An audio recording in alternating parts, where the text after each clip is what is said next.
Hello दोस्तों, स्वागत है आप लोगों का हमारे यूट्यूब चैनल महान सर में। दोस्तों, आज हम पॉलिटी को पढ़ रहे हैं और पॉलिटी की करीब करीब आपकी 12-13 क्लासें हो चुकी हैं और उन क्लासों में हमने काफ़ी कुछ पढ़ा है। उसी सीरीज़ में हमने जो पिछली क्लास थी उसमें हमने नागरिकता के बारे में पढ़ा था और नागरिकता जो आता है वो भाग 2 में आता है। उसके बारे में हमने फुल डिटेल में कॉन्सेप्ट में बात की थी। अगर आपने वो क्लास अभी तक नहीं देखी है तो पहले उसको देख के आइए, फिर ये क्लास देखिए। अब हम पढ़ेंगे फंडामेंटल राइट और इसके ऊपर हो सकता है 2-3 क्लासें हो जाएं क्योंकि ये बहुत इंपॉर्टेंट टॉपिक है। इसके ऊपर कई एक क्लासें हो सकती हैं। वैसे तो मैं इसे एक क्लास में भी चाहूँ तो बहुत लंबी करके 1-1.5 घंटे की निपटा सकता हूँ, लेकिन ऐसा मैं करूँगा नहीं क्योंकि एक क्लास बनाते में मुझे भी बहुत दिक्कत हो जाती है क्योंकि थक जाता हूँ बोलते बोलते। और ये जो फंडामेंटल राइट हैं ये आपके भाग 3 में आते हैं। तो आज हमको इस फंडामेंटल राइट को पढ़ना है। मूल अधिकार, इनको क्या कहते हैं? मूल अधिकार, जो कि भाग 3 में आते हैं। संविधान का जो भाग 3 है वो मूल अधिकार के बारे में बात करता है, फंडामेंटल राइट के बारे में बात करता है। और ये जो हैं आपके आर्टिकल 12 से लेके 35 तक हैं, यानी कि 12 से लेके 35 तक हैं। तो इनको स्टार्ट करते हैं और इनको स्टार्ट करने से पहले मैं आपको बता देता हूँ इतिहास की क्लासें मेरी ऑलरेडी कंप्लीट हैं। उनकी प्लेलिस्ट बनी हुई है। 71 क्लासें हैं। 71 क्लासों में बहुत ज़बरदस्त इतिहास मैंने पढ़ाया है और उनकी मैराथन पढ़ाई हैं।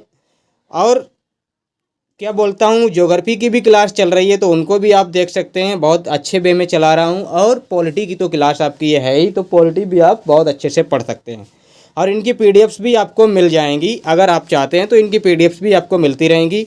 पीडीएफ्स के लिए पहले तो मैंने अभी बीच में क्या कर दिया कि मैं उनको पेड बेचना चाह रहा था और उसका कारण अब मैं आपको समझाऊं तो आपको समझ में नहीं आएगा, इसलिए मैं उसके बारे में बात नहीं करता हूं। बस आपको पीडीएफ मिल जाएगी, यही बहुत है।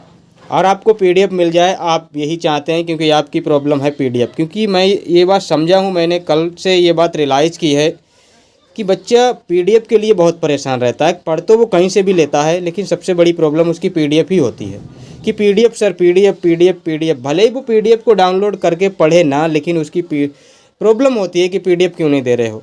तो चलो पीडीएफ मैं आपको दे दूंगा और पीडीएफ आपको मिलती रहेगी। तो मूल अधिकार को पढ़ते हैं। मौलिक अधिकार के बारे में सारी जानकारी लेंगे। पहले कुछ बेसिक चीज़ें पढ़ेंगे मूल अधिकार के बारे में, फिर जाके हम मूल अधिकार पे आएंगे। हो सकता है क्लास थोड़ी सी लंबी जाए और क्लासों की अपेक्षा, लेकिन सारी चीज़ें क्लियर करते हुए ही बढ़ेंगे। तो मौलिक अधिकार ये कहाँ से लिए गए हैं, पहले तो ये बात कर लेते हैं।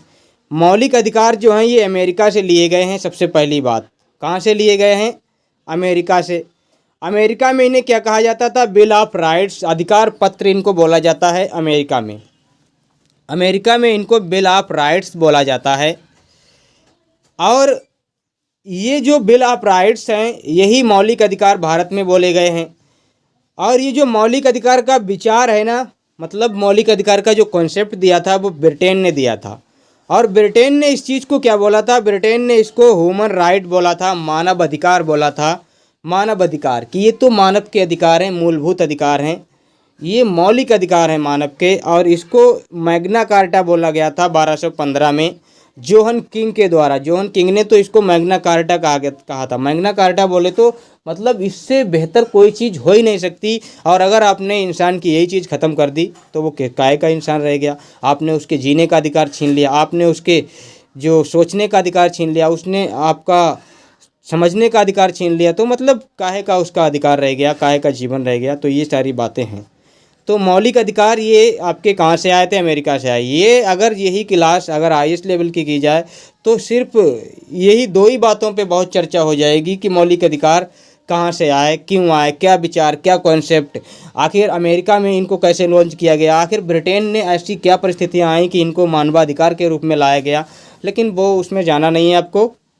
मौलिक अधिकार केवल लिखित संविधान वाले देशों में होते हैं। आपको पॉइंट टू पॉइंट पढ़ना है।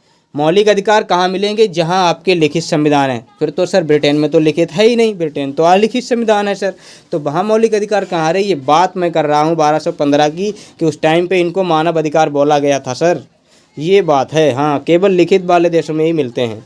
और मौलिक अधिकार न्यायोचित है। न्यायोचित बोले तो जस्टिसेबल इन नेचर, ये न्यायोचित है। मतलब अगर आपके किसी भी मौलिक अधिकार का किसी भी फंडामेंटल राइट का हनन हो रहा है, वॉयलेशन हो रहा है, तो आप उसके खिलाफ जा सकते हैं, सुप्रीम कोर्ट जा सकते हैं। आप उनको सुप्रीम कोर्ट में जाके कह सकते हैं, सर मेरे मौलिक अधिकार का उल्लंघन किया गया है, मुझे मेरे मौलिक अधिकार चाहिए। तो आपको ये क्या है, सुप्रीम कोर्ट उस पर डिसीजन देगा और आपके मौलिक अधिकारों की रक्षा करेगा। और जो डीपीएसपी है, ये कभी हम आगे पढ़ेंगे, इसके बाद मतलब जो इसके बाद का जो टॉपिक आएगा वो डीपीएसपी आएगा, जिस पे directive principle of state policy जिसको बोलते हैं, राज्य के नीति निर्देशक तत्व, तो वो आपके न्याय उचित नहीं होते हैं, वहाँ पे हम ये भी बात पढ़ेंगे। मौलिक अधिकार जो हैं ये राजनीतिक लोकतंत्र की स्थापना करते हैं, पॉलिटिकल डेमोक्रेसी को इस्टेब्लिश करने की कोशिश करते हैं, राजनीतिक लोकतंत्र की व्यवस्था करते हैं ये। जबकि जो डीपीएसपी हैं, डीपीएसपी ये क्या करते हैं, ये सामाजिक और आर्थिक लोकतंत्र की बात करते हैं। समाज में ये क्या करते हैं, समाजवाद लाने की बात करते हैं, आर्थिकता की लाने की बात करते हैं, मतलब लोगों को सामाजिक रूप से एक समानता देने की बात करते हैं, और जो आर्थिक रूप से भी क्या है, जो असमानता फैली हुई है उसकी बात करते हैं। तो ये सामाजिक आर्थिक लोकतंत्र की बात डीपीएसपी करता है, और ये पॉलिटिकल राइट की बात करता है, पॉलिटिकल डेमोक्रेसी की बात करता है।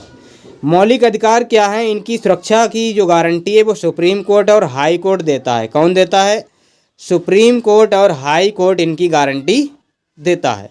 किसकी, मौलिक अधिकार की गारंटी कौन देता है, सुप्रीम कोर्ट और हाई कोर्ट।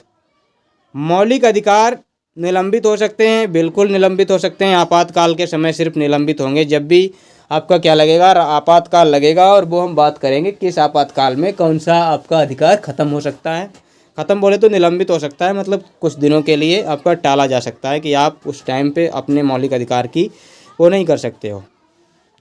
मौलिक अधिकार अस्थायी हैं, इनमें संशोधन किया जा सकता है। कोई भी मौलिक अधिकार क्या है, स्थायी नहीं है, उसको बदला जा सकता है, मतलब उसको चेंज किया जा सकता है। जैसे कि पहले एक मौलिक अधिकार था आपका संपत्ति का अधिकार, और उसको बदल के क्या कर दिया गया था, जो संपत्ति का अधिकार मौलिक अधिकार हुआ करता था, बाद में उस मौलिक अधिकार को क्या कर दिया गया था, कानूनी अधिकार बना दिया गया। तो उसमें चेंज भी किया जा सकता है, ये भी बात आपको याद रखना है।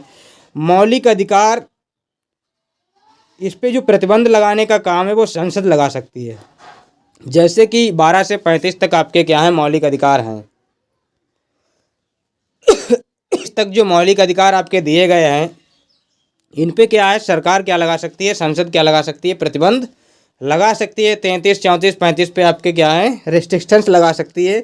क्यों लगा सकती है, जब हम इनको पढ़ेंगे तब हम इनके बारे में बात करेंगे। आगे बढ़ते हैं, और भी आपके क्या हैं, और भी पॉइंट हैं अभी समझने को बाकी हैं। अब मौलिक अधिकार के बारे में ये सारे पॉइंट ऐसे हैं जो एग्जाम में हूबहू आते हैं पॉइंट वाइज बन के, और इनको अगर आप पढ़ लेते हैं तो आपका कोई भी क्वेश्चन गलत होने से नहीं रहा, मतलब कोई भी क्वेश्चन आप गलत नहीं करोगे, नहीं करोगे, नहीं करोगे। मौलिक अधिकारों का जो सुरक्षा कवच है वो आर्टिकल 13 को बोला गया है। आर्टिकल 13 मौलिक अधिकारों की सुरक्षा की बात करता है। मौलिक अधिकारों का अगर निलंबन हो रहा है, कहीं भी आपका क्या है, मौलिक अधिकार हनन हो रहे हैं, तो ये आर्टिकल 13 वहाँ पे अपने आप काम करने लगता है। उसमें किसी को कुछ भी करना नहीं रहता है, ये अपने आप उसमें इन्वॉल्व हो जाता है और कहता है ये हटाओ। ये बहुत मतलब ज़बरदस्त आर्टिकल है आर्टिकल 13। हालांकि इसको पढ़ते नहीं हैं कभी भी इतने ज़बरदस्त तरीके से, लेकिन ये बहुत इम्पोर्टेंट आपका आर्टिकल है। और मौलिक अधिकार की जो बैकबोन है ना, बैकबोन जो रीढ़ की हड्डी कही जाती है, constitution, backbone of the constitution, Indian constitution. तो आर्टिकल आपका 19 जो है ये भारतीय संविधान की बैकबोन कहा जाता है, भारत के संविधान की रीढ़ की हड्डी बोला जाता है आपका आर्टिकल 19। संविधान का हृदय व आत्मा इसको कहते हैं। आर्टिकल 32 जो कि BR अम्बेडकर ने, अब जो संविधान का हृदय व आत्मा है वो आर्टिकल 32 बोला जाता है। आर्टिकल 32 को क्या बोला गया है, संविधान की आत्मा व हृदय, मतलब यही संविधान का दिल है, यही संविधान का दिमाग है, यही संविधान की आत्मा है। आर्टिकल 32 अगर आपने इसको, क्योंकि इसको दिमाग क्यों कहा गया, क्योंकि आर्टिकल 32 के तहत हम सुप्रीम कोर्ट जाके इनको लागू करा सकते हैं। सुप्रीम कोर्ट अपना दिमाग चलाता है, फिर वो अपनी आत्मा, अंतरात्मा, हृदय सारी चीज़ें इस्तेमाल करता है। और ये बात BR अम्बेडकर ने कही है कि आपसे पूछा भी जा सकता है किसने कही है और किस मतलब अनुच्छेद में है। पहली बार जो इनकी मांग आई थी ना, इनकी मांग आई थी सर, मौलिक अधिकारों की पहली बार जो मांग आई थी वो 18 95 में स्वराज बिल के माध्यम से आई थी। स्वराज बिल में देखो उस टाइम पे भारतीय संविधान की भी मांग हो रही थी, और मांग भारतीय संविधान की क्या हो रही थी, मौलिक अधिकारों के लिए हो रही थी, क्योंकि मौलिक अधिकारों का ही तो हनन हो रहा था, इसलिए तो मांग हो रही थी। 28 की जो रिपोर्ट आई 1928 की नेहरू रिपोर्ट, उसमें भी इनकी मांग की गई, समानता की मांग की गई, समाजवाद की मांग की गई, ये सारी बातें मांग की गई थी उस टाइम पे इसमें। और 1931 में जो कराची अधिवेशन हुआ था उसमें भी सरदार पटेल ने क्या हुआ, इसमें मांग की थी आपके क्या बोलता हूँ मौलिक अधिकारों की। 1931 में जो द्वितीय गोलमेज सम्मेलन हुआ गांधी जी के द्वारा, इसमें बहुत अच्छी मतलब बहुत मांग की गई, लेकिन इनकी मांगों को खारिज कर दिया गया था। तभी गांधी जी ने क्या है अगले गोलमेज सम्मेलन में शामिल होने से इनकार कर दिया था। तो मौलिक अधिकार कहाँ से आए हैं, क्यों आए हैं, सारी बातें समझ में आई, क्या इम्पोर्टेंस है और क्या उनकी जो मूलभूत तथ्य हैं, क्या उनमें कुछ बारीकियां हैं, वो हमने समझने की कोशिश की। अब मौलिक अधिकार जो हैं, फंडामेंटल राइट हैं, कुछ तो आपके केवल भारतीयों के लिए, वैसे भारतीयों के लिए तो सभी हैं, लेकिन कुछ जो हैं वो केवल भारतीयों के लिए ही हैं, और कुछ को यहाँ हैं वो विदेशियों के लिए भी हैं। तो ये वाले जो हैं विदेशियों के लिए भी हैं और ये भारतीयों के लिए भी हैं, लेकिन ये वाले सिर्फ और सिर्फ भारतीयों के लिए हैं, विदेशियों को इनकी कोई भी वो नहीं है। तो भारतीयों के लिए जो केबल हैं ओनली, ये भारतीय ही इनको एक्सेस कर सकते हैं। कौन से हैं? 15, 16, 19, 29, 30, 15, 16, 19 और 29, 30। और जो विदेशियों को भी हैं वो 14 है, 20 है, 21 है, 21 है, 23, 24, 25, 28, ये आपके क्या हैं विदेशियों को भी हैं। अब आगे बढ़ते हैं दोस्तों, आगे बढ़ते हैं तो ये देखिए आप लोग, अब यहाँ पे पूरा का पूरा मूल अधिकार जो है, फंडामेंटल राइट जो है, पहले जो फंडामेंटल राइट थे वो हमारे 7 थे। कितने थे? 7 हमारे फंडामेंटल राइट हुआ करते थे जब संविधान हमारा बना था। अब कितने राइट हैं? हमारे 6 राइट रह गए हैं। तो पहले कौन कौन से थे और अब कौन कौन से नहीं हैं उनको देख लेते हैं। देखिए, समानता का अधिकार पहले था जो कि 14 से 18 में था, वो आज भी है। स्वतंत्रता का अधिकार 19 से 21 में है। शोषण के विरुद्ध अधिकार 23 से 24 में। धार्मिक स्वतंत्रता का अधिकार अनुच्छेद 25-28, और संस्कृति और शिक्षा का अधिकार अनुच्छेद 29-30। संपत्ति का अधिकार 31 में था, और यही संपत्ति का अधिकार हटा के 44वें संविधान संशोधन के द्वारा इस अनुच्छेद 31 को समाप्त किया गया। और इसको कहाँ डाल दिया गया? संविधान के भाग 12 में अनुच्छेद 300A में डाला गया, और इसको कानूनी अधिकार बना दिया गया। तो ये क्या है? अब कानूनी अधिकार है, इसको आप याद रखना। अब इसी पार्ट को हटा दिया गया, बाकी के ये सारे के सारे वही पार्ट हैं जो इधर हैं। तो अब कितने रह गए? इसको हटा के 31 आर्टिकल को हटा के ये 44वें संविधान संशोधन। यहाँ पे देखिए कितना बड़ा मिस्टेक हो रहा है टाइपिंग में, इतना गजब मिस्टेक तो कभी नहीं होना चाहिए। 44वां संविधान संशोधन ये क्या है? 1978 है। यहाँ पे क्या लिखा है? 1978 होना चाहिए। मैं टाइप इसकी PDF आपको जब दूंगा तो उसमें सही आपको मिलेगा, और आज ही इसको पहले इसी को सही करूँगा जाके। ये जो मिस्टेक्स होती हैं ना, इनको मैं पहले सही करूँगा जाके कि ये क्यों होती हैं। तो 44वें संविधान संशोधन 1978 में इसको क्या किया गया? सही किया गया था। और यहाँ पे मतलब सही नहीं, इसको संशोधन किया गया था, सही तो मैं करूँगा इसको, ये जो टाइपिंग एरर है। तो अब बढ़ते हैं आगे, आते हैं आर्टिकल 12 की तरफ और मौलिक अधिकार को पढ़ने की शुरुआत करते हैं। मौलिक अधिकार जो कि आर्टिकल 12 से लेके 35 तक आपके दिए गए हैं। अब हमारी कहानी यहाँ से स्टार्ट होती है। तो आर्टिकल 12 को पढ़ते हैं पहले, और आर्टिकल 12 को जो हम पढ़ेंगे तो आर्टिकल 12 में क्या बात की गई है उसको समझने की कोशिश करते हैं। देखिए, आर्टिकल 12 क्या कहता है? राज्य की परिभाषा की बात करता है। राज्य की परिभाषा क्या है आर्टिकल 12 के तहत? आर्टिकल 12 कहता है, ये केवल भाग 3 के लिए दी गई है। जो राज्य की परिभाषा है आर्टिकल 12 में, ये केवल भाग 3 के लिए है, क्योंकि अभी भाग 4 आएगा ना, उसमें आर्टिकल 36 भी अपनी परिभाषा देगा राज्य की, लेकिन वो DPSP के लिए है और वो भाग 4 के लिए होगी। ये केवल भाग 3 के लिए है।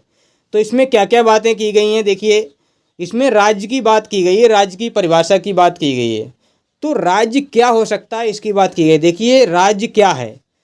वैसे तो जो भी आपके सिस्टम्स हैं वो सारे के सारे आपके क्या हैं? राज्य हैं। जैसे कि जो भी आपके गवर्नमेंट से रिलेटेड जो भी वर्क हैं वो सारे के सारे जो गवर्नमेंट जो लोग हैं, गवर्नमेंट ऑफिसर्स हैं, वो सारे के सारे राज्य हैं। जिसमें आपके क्या हैं? जैसे संघ है, संघ होता है ना, संघ मतलब केंद्र, केंद्र में जैसे विधायिका है, कार्यपालिका है, और केंद्र की जो विधायिका है वो संसद है, कार्यपालिका है जो क्या है वो केंद्र सरकार है। तो ये क्या है, ये भी राज्य है। राज्य में क्या है, विधायिका है जिसको विधानमंडल बोला जाता है, कार्यपालिका जो कि राज्य की कार्यपालिका यानी राज्य सरकार, तो ये भी क्या है, एक तरीके से राज्य है। स्थानीय सरकार जो होती हैं, ग्राम पंचायत है, क्षेत्र पंचायत है, जिला पंचायत है, न्याय पंचायत है, ये नगर पालिका, नगर निगम, ये सारे के सारे सरकार हैं। और अन्य निकाय भी आपके सरकार हैं जो कि वैधानिक होने चाहिए। वैधानिक बोले तो जिनको किसी विधि के द्वारा मान्यता प्राप्त हो, और क्या है, जिनका संविधान में जिक्र नहीं होता है वो सिर्फ वैधानिक होते हैं अगर किसी विधि के द्वारा उनको मान्यता प्राप्त है। गैर संवैधानिक इनको भी कहा जाता है, जैसे LIC है, ONGC है, सेल है, ये सारे के सारे राज्य हैं। बड़ी से बड़ी जो कॉरपोरेशन फैक्ट्रियाँ होती हैं, पर कंपनियाँ होती हैं, वो आपकी क्या है, राज्य हैं, क्योंकि उनको राज्य द्वारा मान्यता प्राप्त होती है, सरकार द्वारा मान्यता प्राप्त होती है। जो प्राइवेट लिमिटेड आपकी कंपनियाँ होती हैं वो भी आपकी राज्य होती हैं। तो जो भी मतलब जिनमें राज्य का हस्तक्षेप है, राज्य इंक्लूडेड है, जैसे कोई अधिकारी है, ब्यूरोक्रेट्स हैं, वो सारे के सारे आपके क्या हैं, राज्य ही होते हैं। अगर वो गवर्नमेंट कर्मचारी हैं, गवर्नमेंट सरकारी ऑफिसर्स हैं, तब वो क्या है, सारे के सारे राज्य ही हैं। सर्वोच्च न्यायालय ने क्या कहा, कोई प्राइवेट एजेंसी जो राज्य की तरह काम करती है वो राज्य होगी। क्या कहा, अगर कोई प्राइवेट एजेंसी है और वो राज्य की तरह काम कर रही है तो वो भी क्या कहलाएगी, राज्य ही कहलाएगी। ये बात सर्वोच्च न्यायालय ने कही है। तो आर्टिकल 12 आपका क्लियर हुआ होगा, ये मैं मान के चलता हूँ। आगे बढ़ते हैं। अब आर्टिकल 13 को देख लीजिए। आर्टिकल 13 बहुत इंपॉर्टेंट है। आर्टिकल 13 क्या कहता है, मूल अधिकारों से असंगत या उनका अल्पीकरण करने वाली सभी विधियां शून्य होंगी। क्या बात की इसने, कि ऐसी सभी विधियां जो मूल अधिकारों को असंगत करती हैं, मूल अधिकारों से मैच नहीं खाती हैं, मूल अधिकारों को अलग रखने की कोशिश कर रही हैं वो, या मूल अधिकारों को अल्पीकरण कर रही हैं, उनकी जो वैल्यू है, उनकी जो पावर है, उनको कम कर रही हैं, तो वो सारी की सारी विधियां क्या होंगी, शून्य हो जाएंगी, ख़त्म हो जाएंगी। जो क्या कर रही हैं, एक तरीके से उनके खिलाफ हैं, मूल अधिकारों के खिलाफ हैं। जैसे कि यहाँ पे क्या है, असंगत का मतलब क्या है, उनके खिलाफ जो काम कर रही हैं, ऐसी विधियां जो मूल अधिकारों के खिलाफ बना दी गई हैं, तो वो अपने आप ही शून्य हो जाएंगी, अपने आप ही ख़त्म हो जाएंगी, या मूल अधिकार को कम करने की कोशिश करती हैं, तो ऐसी विधियां अपने आप शून्य होंगी। ये बात आपको समझ आई होगी। अब न्यायिक समीक्षा, जुडिशियल रिव्यू की बात करते हैं। ये जो आर्टिकल 13 है ये जुडिशियल रिव्यू की बात करता है, जो कि सर्वोच्च न्यायालय आर्टिकल 32 में बात करता है इसकी, कि हम मतलब किसी भी मूल अधिकार के अगर कोई भी कुछ होता है तो हम क्या करेंगे, उसका रिव्यू करेंगे और उसको लागू भी कराएंगे। और हाई कोर्ट भी इसके बारे में बात करता है, आर्टिकल 226 में जुडिशियल समीक्षा की बात करता है। तो मूल अधिकारों मतलब ये आर्टिकल 13 जो है, देखिए अगर आपसे पूछा जाए कौन कौन से आर्टिकल हैं जो न्यायिक समीक्षा की बात करते हैं, तो आर्टिकल 13 भी आपका क्या है, ये क्या हो गया, आर्टिकल 13 भी आपका क्या है, आर्टिकल 13 भी आपकी न्यायिक समीक्षा की बात करता है, 32 भी करता है और ये भी करता है आपका 226 भी। तो ये सारे के सारे क्या है, न्यायिक समीक्षा की बात करते हैं, और सुप्रीम कोर्ट तो न्यायिक समीक्षा करता ही है, वो तो आपको पता ही है। अब वो कौन सी विधियां होंगी, किसके द्वारा बनाई जाएंगी, जो इनका अल्पीकरण अगर कर रही हैं तो फिर क्या है, उनका क्या है, शून्य उनको घोषित किया जाएगा। तो वो विधियां क्या हैं, जैसे स्थायी विधियां भी हो सकती हैं, जैसे किसी संसद या विधानमंडल ने कोई ऐसी विधि पारित करती जो कि है तो स्थायी, परमानेंटली रहेगी, लेकिन वो मूल अधिकारों को कम कर रही है तो उसको ख़त्म होना पड़ेगा, उसको नष्ट होना ही पड़ेगा। या कोई अस्थायी विधि है जो कि जैसे कि राष्ट्रपति या राज्यपाल के द्वारा कोई अध्यादेश जारी किया जाता है, तो फिर क्या है, वो भी आपका रद्द हो जाएगा अगर वो मूल अधिकारों को खिलाफ चलता है। या कोई आदेश दिया, कोई उपविधि, कोई नियम विनियम, कोई भी ऐसा कानून, कोई भी विधि, कोई भी कुछ भी ऐसा कानून जो मूल अधिकारों को ख़त्म करने की या उनको कम करने की या उनको असंगत करने की कोशिश करेगा, वो अपने आप ही विधि ख़त्म हो जाएगी। या गैर विधायी विरोध भी हैं, जैसे पारंपरिक विधियां हैं, रूढ़ियां हैं, जैसे कि एक सती प्रथा चली थी, ये रूढ़ियां, तो ये क्या है, मूल अधिकारों को ख़त्म करने की तो बात थी ना, जीवन जीने की जो स्वतंत्रता है उसका हनन था ना सती प्रथा, तो ये क्या हो गया, वहाँ पे ख़त्म हो गई थी। तो ये सारी जो कि प्रथाएं हैं, रूढ़ियाँ हैं, ये सारी की सारी अपने आप क्या हो जाएंगी, वॉयलेशन हो जाएंगी अपने आप। उपरोक्त सभी विधियों के खिलाफ मूल अधिकारों के हनन पर न्यायालय में चुनौती दी जा सकती है। क्या कहा गया है, ये सारी जो विधियाँ हमने अभी देखी हैं, अगर ये विधियाँ क्या हैं, अगर ये मूल अधिकारों का हनन कर रही हैं तो आप सुप्रीम कोर्ट जा सकते हैं, जिसमें आप आर्टिकल 13 को भी लगा सकते हैं, आर्टिकल 32 को भी, आर्टिकल 226 के द्वारा आप इसको क्या करा सकते हैं, लागू करा सकते हैं। अब आगे बढ़ते हैं दोस्तों, और आगे बढ़ते हैं तो अब बात करेंगे समानता का अधिकार। समानता का अधिकार रियल आपका जो फंडामेंटल राइट है वो यहीं से शुरू होता है, यहाँ से आपका शुरू होता है आपका फंडामेंटल राइट। और इसमें जो 4 आपके आर्टिकल हैं 14 से लेके 18 तक, 14 से लेके 18 तक बोले तो 5 आर्टिकल हैं, तो इनको हम पढ़ने की कोशिश करते हैं और ये बहुत इंपॉर्टेंट है। समानता का अधिकार, इसके बाद आपका स्वतंत्रता का अधिकार आएगा, शोषण के विरुद्ध अधिकार आएगा, धार्मिक अधिकार आएगा, संस्कृति और शिक्षा का अधिकार आएगा। ये सारे के सारे जो अधिकार आएंगे उनको हम पढ़ेंगे, बहुत अच्छे तरीके से पढ़ेंगे। तो आर्टिकल 14 से शुरू करते हैं, क्योंकि 14 से ही तो इसकी स्टार्टिंग है। आर्टिकल 14 क्या बोलता है? आर्टिकल 14 क्या बोलता है? समानता की बात करता है। आर्टिकल 14 में 2 बातें लिखी गई हैं, वो दोनों बातें क्या हैं? देखिए, आर्टिकल 14 में सीधी सीधी बात तो ये लिखी गई है, विधि के समक्ष सब कोई समान है, कानून से ऊपर कोई नहीं है, ये बात लिखी गई है। लेकिन वो 2 बातें क्या हैं? विधि के समक्ष समानता की बात करता है आर्टिकल आपका कौन सा? 14, इक्वलिटी बिफोर लॉ बात करता है, और विधियों के समान संरक्षण की भी बात करता है। क्या करता है? विधियों के समान संरक्षण की भी बात करता है, कानून से बड़ा कोई नहीं है, ऐसी बात ये करता है। अब ये जो विधि के समक्ष समानता होती है ना, ये ब्रिटेन के संविधान से ली गई है भारत में, और जो विधियों का समान संरक्षण है ये यूएसए के संविधान में देखने को मिलता है। विधियों का समान संरक्षण, अब ये बहुत अलग अलग विचारधाराएं हैं, इनको समझना बहुत मुश्किल होता है कि ये क्या विचारधाराएं हैं। मैं थोड़ा बहुत इनको समझाने की कोशिश करूँगा, अगर आपके समझ में आता है तो बेहतर है, अगर नहीं समझ में आता है तो आप इन पे ज़्यादा दिमाग मत लगाइएगा। बस इतना दिमाग लगाना कि ये विधियों का जो समान संरक्षण है वो यूएसए से लिया गया है या यूएसए के संविधान में है, और जो ब्रिटेन की जो संविधान से बात ली गई है वो विधि के समक्ष समानता है, कानून के सामने सब समान है, कानून से बड़ा कोई नहीं है, कुछ भी नहीं है, कोई रिश्ता, कोई मजहब, कोई धर्म, कुछ भी नहीं है कानून से बड़ा, ये बात इसमें कही गई है।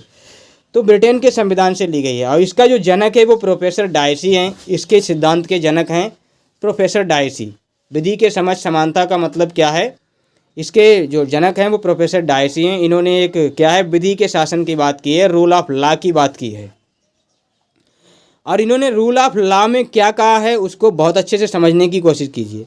कोई भी कानून से बड़ा नहीं है, कोई भी व्यक्ति कानून से बड़ा नहीं है, चाहे वो अंधा हो, लूला हो, लंगड़ा हो, अच्छा हो, खासा हो, कैसा भी हो, कानून सबसे बड़ा है। अगर कानून की बात आती है तो वो कानून के हिसाब से न्याय करेगा, ना कि आपकी परिस्थितियों को देख के न्याय करेगा, ये बात होती है। कानून किसी से मतलब क्या है, दबता नहीं है, कानून सबसे बड़ा है। अब रियलिटी कुछ भी हो सकती है, लिखा तो यही है, कानून के सामने अमीर गरीब सब एक समान है, ये बात इसमें की गई है।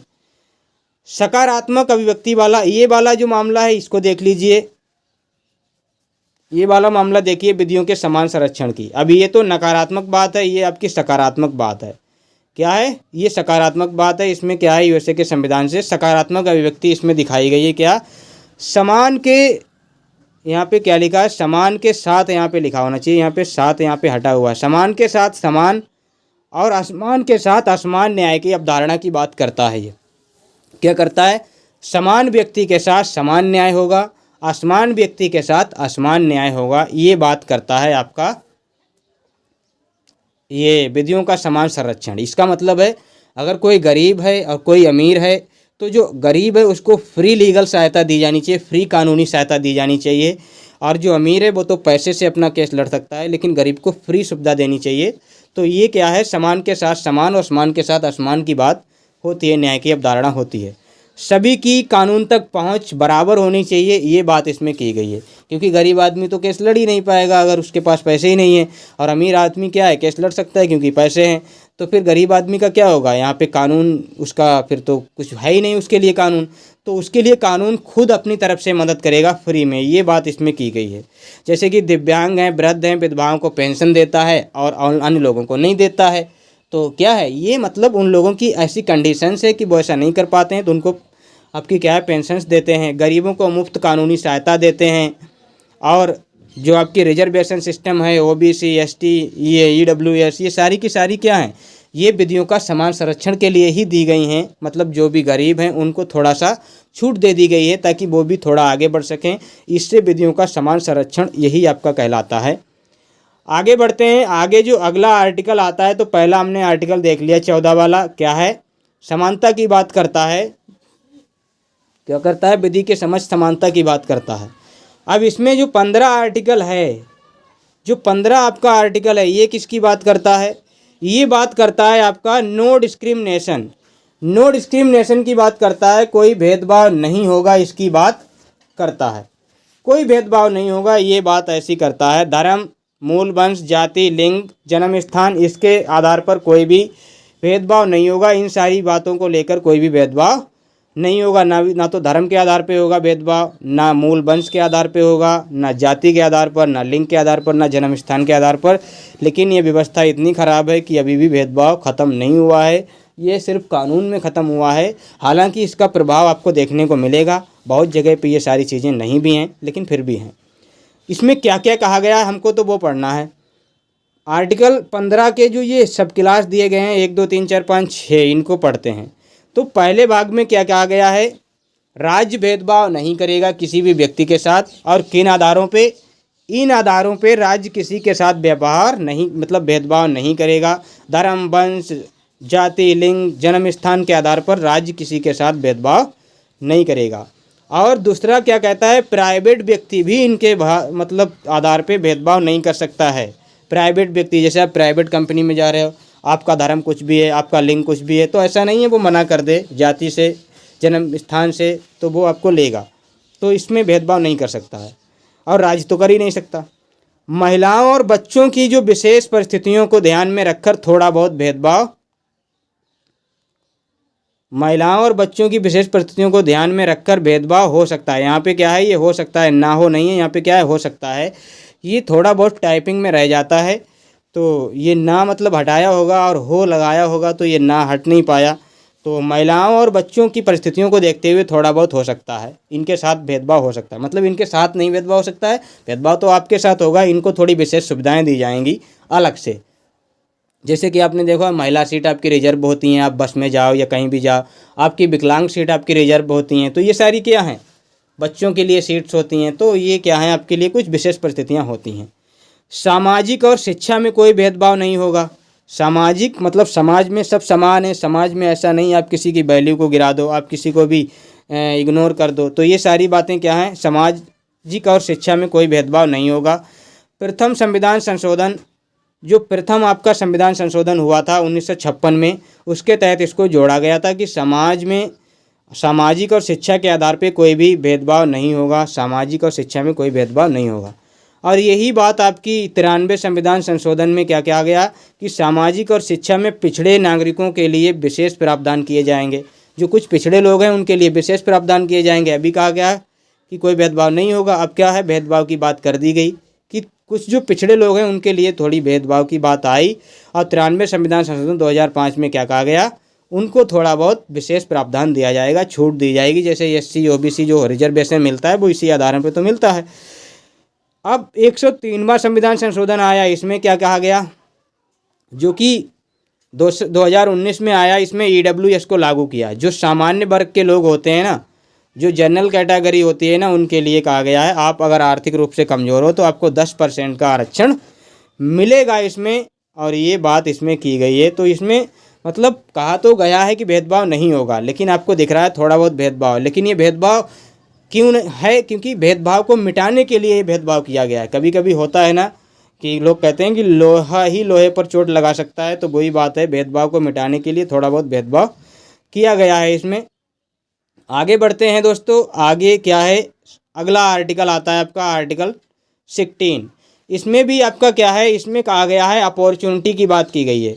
लोक नियोजन यानी कि सरकारी नौकरी में अफसर की समानता। अगर आप सरकारी नौकरी में आप किसी भी धर्म, किसी भी जाति, किसी भी वंश, किसी भी निवास, किसी भी उसके हों, आपको सरकारी नौकरी लेने से कोई नहीं रोक सकता अगर आप में वो कैपेबिलिटी है। तो क्या है, धर्म है, मूल वंश है, जाति है, लिंग है, जन्म स्थान है, निवास है, वंशक्रम है, इनके आधार पे आप क्या ले सकते हैं, कोई भी आप सरकारी नौकरी ले सकते हैं। इनके आधार पे राज्य आपके साथ क्या है, भेदभाव नहीं करेगा। आप किसी भी उस पे हों, इसके मतलब आपको हर चीज़ में आपको क्या है, अवसर की समानता मिलेगी। तो सभी को अवसर की समानता मिलेगी, आपका 16 के वन में कहा गया है। फिर क्या कहा गया है, ये दूसरे वाले में ये कहा गया है कि धर्म, मूल वंश, जाति, लिंग, जन्म स्थान इनके आधार पर कोई भेदभाव नहीं होगा आपके साथ। आप किसी भी तैयारी में जाके आप उसका क्या कर सकते हैं, आप उस चीज़ को पढ़ सकते हैं, आप उस चीज़ को हासिल कर सकते हैं। ये बात आपका संविधान का आर्टिकल जो 16 है वो आपका कहता है किसी भी सरकारी पद को आप हासिल कर सकते हैं। और क्या कहा गया है, निवास स्थान के आधार पर भी भेदभाव नहीं होगा। आप कहीं के भी हों, आप कहीं भी स्थान के हों, आपके साथ भेदभाव नहीं होगा। आपको उसमें क्या है जो मिलेगी आप उसको हासिल कर सकते हैं। और नौकरी में एसटी ओबीसी के लिए जो आरक्षण दिया गया है, इसमें भी इसीलिए ये दिया गया है ताकि ये लोग भी इसमें आ सकें, इनको भी अवसर मिल सके, इनको भी सरकारी और लोक नियोजन में थोड़ा बहुत मौका मिल सके, इसीलिए इनको आरक्षण भी दिया गया है।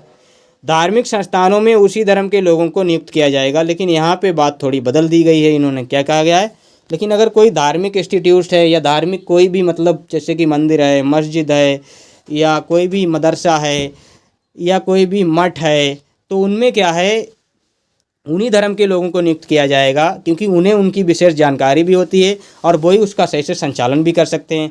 तो वहाँ पे तो उसमें मतलब क्या है, एक तरीके से क्या है अवसर की समानता में भेदभाव आपको दिखेगा, लेकिन वो भेदभाव नहीं है, मैं बता चुका हूँ। वो आपको क्या है, एक नेचुरली आपको पता होना चाहिए कि अगर कोई मुस्लिम कैटेगरी का व्यक्ति है तो मदरसे में उसी को पढ़ाना चाहिए, क्योंकि उसे उसकी सारी की सारी चीज़ें पता हैं, उसका उससे जुड़ा हुआ है, लगाव है। और कोई अगर मठ है, कोई भी मतलब गोकुल वगैरह ऐसी चीज़ें हैं, तो उसमें तो वही लोग आने चाहिए ना धार्मिक संस्थानों में। और ये बात है बिल्कुल सही है। अब आर्टिकल बोलता हूँ 103वां संविधान संशोधन जो 2019 में आया, इसमें वही बीकर सेक्शन की बात की गई। आर्थिक रूप से 10% की क्या दी गई, लोक नियोजन में क्या दिया गया, आपको अवसर की समानता दी गई। अब जो 15वां और 16वां है वो लगभग एक जैसे ही काम कर रहे हैं। इसमें अवसर की समानता है, उसमें कहा भेदभाव नहीं होगा, लेकिन भेदभाव होगा तो इन्हीं चीज़ों को लेके, अवसर की समानता को लेके ही तो भेदभाव होता है ना, कि आप इसमें नहीं आ सकते, आप तो बेकार हो। छुआछूत की बात, मतलब अभी छुआछूत की बात भी आएगी अगले आर्टिकल में।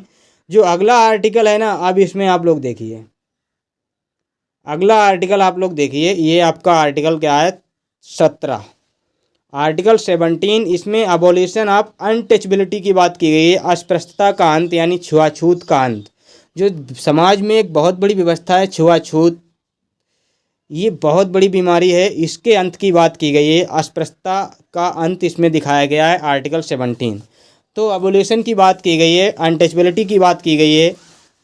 अनटचबिलिटी की बात आपकी किस में की गई है, 17 में। और अस्पृश्यता का अंत, इसी को अस्पृश्यता मतलब आज जो छुआछूत होती है ना, लोग एक दूसरे को मतलब कुछ लोगों को लोग इतना बुरा समझते हैं कि उनके साथ बैठना, उनके साथ खाना पीना मतलब बहुत क्या समझते हैं कि मतलब अपवित्र हो जाएंगे। तो ये बड़ी ही हीन और बड़ी गंदी भावना होती है, और ये सब में होती है। जैसा कि मैं कह रहा हूँ ऐसा ये होती सब में है। और कुछ लोग हैं जो इस चीज़ को नहीं भी मानते हैं, और मानना भी नहीं चाहिए, क्योंकि ये एक ऐसी व्यवस्था है जो समाज को बहुत मतलब निचले तबके में ले जाती है, और आपको ये दर्शाती है कि आपकी सोच अभी भी डेवलप नहीं हुई है। अब अस्पृश्यता अपराध अधिनियम 1955 आया, इसी को हटाने के लिए कुछ मूलभूत सुधार किए गए। अस्पृश्यता अपराध अधिनियम आया, इसमें क्या है कुछ मूलभूत, इसमें क्या है 1955 में क्या किया गया, इसमें कुछ मूलभूत सुधार किए गए थे। फिर 1976 में क्या किया गया, यही जो आपका अस्पृश्यता अपराध अधिनियम 1955 आया, इसको एक अपराध माना गया है। छुआछूत को क्या माना गया है, एक अपराध। क्या कहा, अगर कोई भी व्यक्ति अस्पृश्यता को क्या करता है, प्रैक्टिस करता है, मतलब छुआछूत को मानता है, तो वो एक अपराध कर रहा है। और इसको क्या कहा गया है, इस 1976 में जब ये आया तो इसको एक नया नाम दिया गया, ये नागरिक अधिकारों का रक्षक है, क्योंकि ये उनको क्या बताता है कि जो भी अस्पृश्यता करते हैं वो एक अपराध करते हैं। तो ये नागरिक अधिकारों का रक्षक इसको बोला गया है। लेकिन क्या है, कुछ वर्गों के, अब इसमें होता क्या है, कुछ वर्गों के लोग जो होते हैं उनके जन्म, उनकी जातियों के आधार पर छुआछूत नहीं होगा, ऐसा इसमें कहा गया है।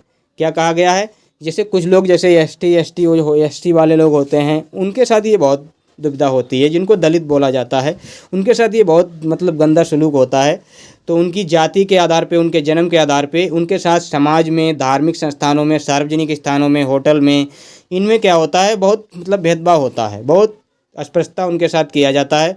तो कहा गया है कि उनके साथ ये सारी बातें नहीं होगी। कुछ लोग जो जन्म और जातियों के हिसाब से जो हैं, उनके साथ छुआछूत नहीं होगा, किस आधार पे नहीं होगा, वो समाज में भी समानता रहेगी, उनको धार्मिक संस्थानों में भी जाने में समानता होनी चाहिए, वहाँ भी भेदभाव नहीं होगा, छुआछूत नहीं होगी, सार्वजनिक स्थानों पर भी नहीं होगी, किसी निजी होटल पर भी नहीं, और राज्य अधिकृत स्थान पर भी नहीं होगी, चाहे वो सरकारी मतलब कोई चीज़ हो, चाहे आपकी प्राइवेट चीज़ हो, वहाँ इस चीज़ की प्रैक्टिस नहीं की जाएगी। इसको क्या माना गया है। और अस्पृश्यता को यानी कि छुआछूत करना विधि के अनुसार एक दंडनीय अपराध है। तो आपको ये सारे कॉन्सेप्ट समझ में आए होंगे। मैंने एक एक आर्टिकल को बताने की बड़ी ही डिटेल में कोशिश की है, हालांकि इसको इतनी डिटेल में बताने की ज़रूरत नहीं थी, सीधा निकल जाता मैं। अब आर्टिकल क्या है 18, आज का ये क्या है, लास्ट आर्टिकल है। इसके बाद हम कल अगला आर्टिकल पढ़ेंगे, तो इसको पढ़ लेते हैं। इसमें क्या बोला गया है, अबॉलिशन ऑफ टाइटल्स को बोला गया है, उपाधियों का अंत किया गया है। उपाधियों का अंत बोले सर तो क्या होता है, उपाधियों का अंत सर ये होता है जैसे कि कोई भी उपाधि है जो आपको मिली हुई है, तो उस उपाधि का इसमें अंत दिखाया गया है। अंत बोले तो सर कोई भी उपाधियां नहीं होगी, जैसे कि पहले आपकी राजा महाराजा राय बहादुर, जैसे आपने पहले आप प्राचीन काल पढ़ो ना, उसमें आपको बहुत महाराजा धीराज ऐसी आपको क्या है उपाधियां मिलेंगी देखने को, तो उन उपाधियों का है इसमें अंत दिखाया गया है। कोई भी व्यक्ति, जैसे आपसे लोग कह देते हैं सेठ जी, कोई कह देता है लंबतदार, तो ये सारी बातें ये अब नहीं होंगी, ये सारी बातें ख़त्म। राज्य क्या है, लेकिन आपने देखा होगा सर इनके अगर ये चीज़ें ख़त्म है उपाधि, राज्य क्या है इसके मामले में सम्मान दे सकता है, जैसे कि सेना संबंधी सम्मान, शिक्षा संबंधी सम्मान, और वो सम्मान आपके क्या हैं, जैसे कि आपको मिलिट्री की जो सेना है, अशोक चक्र, वीर चक्र, ये आपको मिलते हैं, परमवीर चक्र, तो ये आपको मिलते हैं। और आपको जो सम्मान मिलते हैं आपके पद्म विभूषण, पद्म भूषण, पद्मश्री, ये सारे ये सब क्या है, शिक्षा सम्मान है। अब भारत का कोई नागरिक विदेशी राज्य से उपाधि धारण नहीं करेगा। इसमें क्या कहा गया है, कोई भी भारत का नागरिक विदेशी राज्य से भी उपाधि धारण नहीं करेगा।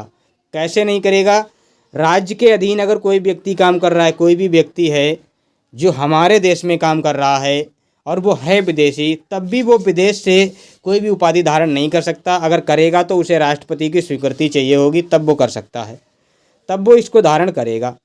ऐसे ही अगर कोई राज्य के अधीन कोई नागरिक है, हमारे देश का कोई व्यक्ति है, वो भी अगर उस विदेश से कोई उपाधि धारण करना चाहे तो भी नहीं कर सकता, तब भी उसे राष्ट्रपति से पूछना ही पड़ेगा।